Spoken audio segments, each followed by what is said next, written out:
y'all? Welcome to The Nutshell, where I do another review of Love Island US Season 2. Where we had left off previously is that there was a coupling, and whichever of the girls that were not coupled up, were going to get dumped. So, there were three uncertain people. Actually, should I say three? I should say four. Flake and Julia, Kirsten, and what's that name? Laurel? Laurel. These L names really get my tongue tied. Anywho, so ball was up in the air regarding who the boys would pick as far as these four girls were concerned. In the end, we ended up saying goodbye to Julia and Kirsten. Lakin was picked by Bennett, and Laurel, surprisingly, was chosen by Carrington. We move on.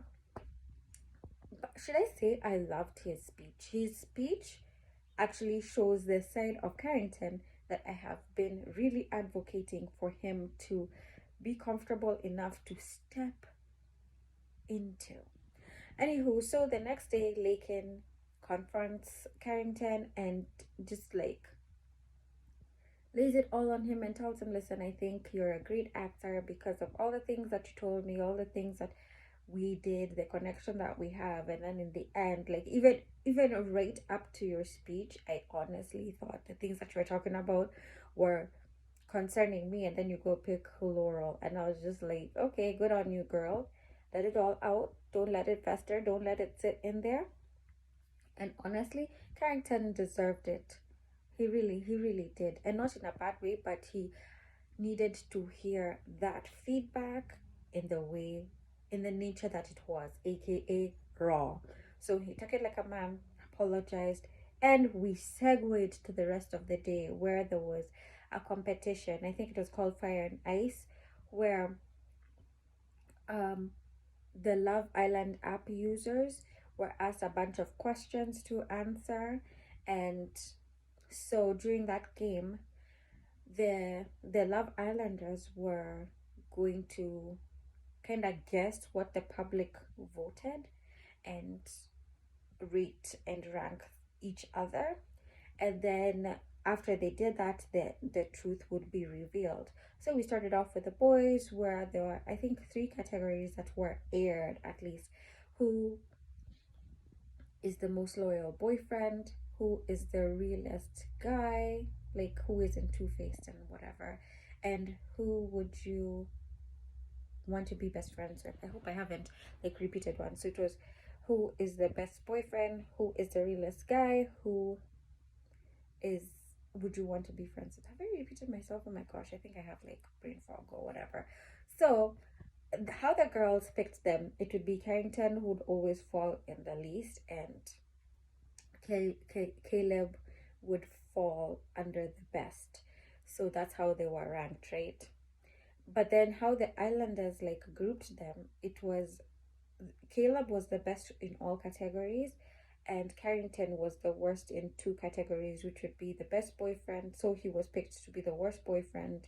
He would be picked to be the least loyal.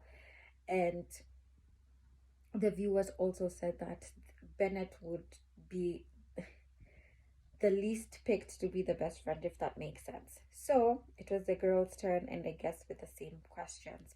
And the boys actually picked Justine to be the most two-faced, and Moira to be the least two-faced. They picked Sally to who as the most loyal girlfriend. Lakin actually got the bad end of the stick. Lakin got chosen twice for worst girlfriend and and I don't remember the other one. Basically, whatever it was just a replica of the boys challenge. So Lakin was picked for two. Sally was picked for one, who would be the most loyal girlfriend. But actually, as the truth was revealed, Justine won in all categories. So realist person, it was her. And then Moira was actually voted for the most two-faced person, most loyal girlfriend. The people voted Justine, and Lakin was chosen as the worst, and the person that they like to be friends with, I think, was Justine the most, and Lakin was the least one to be picked. If what I'm saying makes sense, and I hope it does, y'all. I'm sorry. I'm sorry. Yeah, so this, when Moira was picked as the most two-faced girl, oh my gosh, she was so sad, and everyone was trying to comfort her and tell her, like, listen, we know you, who you really are, and we don't believe that. Don't believe anything that anyone has to say. Then so it got her like second guessing everything about herself. She's wondering, oh, what kind of energy or what kind of persona she's putting out there for the public to see, and why they would think that. And she's just like, she's trying to convince everybody that she's not that at all. And I'm just like, okay, Moira, let me break it down to you. I have 3 reasons why I think you were picked as the most two-faced person. The first one, your reaction with James after your date with Calvin. You did not handle it well. There wasn't any communication. It was, the whole situation was just, on both sides, I think there was a certain level of maturity and straightforwardness. I mean, with calmness and sense. It was a very emotional response on both ends. Like, James was, of course, just like spiraling, and Moira, the most we got out of Moira were eye rolls, and she dismissed him so hard, and it was harsh, super harsh, because she came from being super loved up with him, and then, like, yeah, she talked about slowing down, and then assuring him that her head wouldn't get turned, and then just the switch with the coldness which she reacted to him with was just like crazy. So that's reason number 1. Reason number 2, I think, is like with Mackenzie. With Mackenzie, she was good friends with her, no contest, right? But even Mackenzie and Connor's situation was very annoying. And I think the thing is, like, you could see from her nonverbal cues and her body language that she was just exhausted, that she was over it, that she was annoyed by the whole situation. But being a good friend, she would listen to Mackenzie, help her feel heard, help her see all things in all perspectives, hers, Connor's, and how everyone sees it, methinks. And in the confessionals, she would react the same way we, the viewers, would react. So I think that the question is, why can't you just say that straight up to her face? You know? So that's why I think you were perceived as two-faced. Reason number 3, how you monkey barred from boyfriend to new boy to new boy to new boy. And then, like, all of a sudden, like, you're all in love, and this might be fresh, this might be new, this might be everything. And of course, there was the whole thing about, like, in my opinion, like, your low self-esteem. You're hot, Moira, you're lovely, you're kind, you're all these great things, but you don't believe it. You don't believe it, so you self-sabotage yourself. And how it translates is like, you're just hopping from boy to boy to boy to boy. So it's just like, were your connections real? That's how people might look at it. Obviously, you guys know, from the time that Moira walked into the villa, I was all about Moira. I said she's like the type of girl that I would be friends with. She reminds me of me in like certain ways. But then when all these other things started unfolding, it was just like, damn, like, not what I expected. And that's why you were voted the most two-faced person. I don't think it was necessarily coming from a malicious point of view. I just think it was just reality versus expectations, and that's where you fell.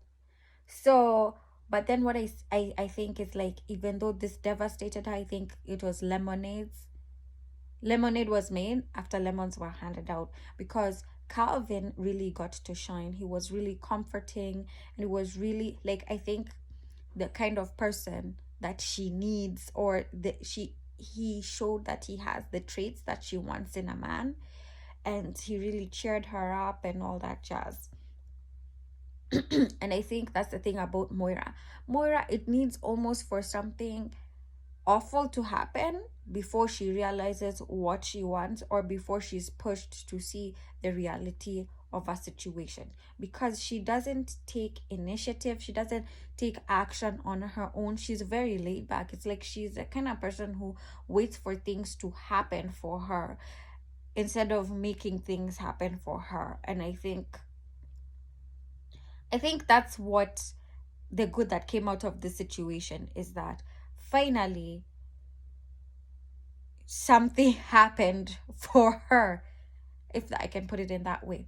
So, anyways, in this whole episode, I think there's been lots of growth. Everybody has grown. Believe it or not, Carrington, I think, in my opinion, has shown so much growth from his speech, from the way he handled the whole Lakin, just sitting there and taking someone talk about you in a negative light. I think it takes either someone who really cares or someone who doesn't really care. And in my opinion, I think he really cares, and I think he's actually very emotionally grounded. And everybody who comes into the villa that dismissed him on the outside always say that he surprises them. So I think we shouldn't be sleeping on Carrington, and I've been saying this from day one.